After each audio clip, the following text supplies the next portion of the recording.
চিনি যতই মিষ্টি হোক, চিনি কিন্তু আমাদের শরীরের ক্ষতি করে।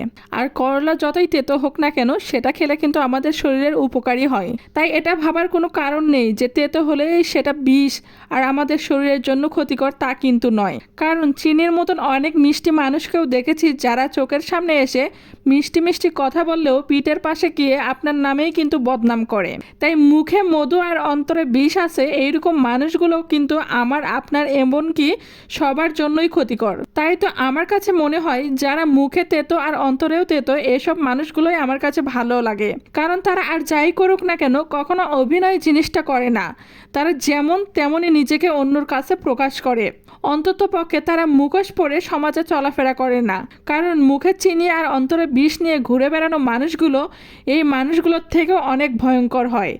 তারা সব সময় সুযোগ খোঁজে কিভাবে আপনার ক্ষতি করা যায়। আর এই মানুষগুলোর আচরণ কেমন হয় জানেন?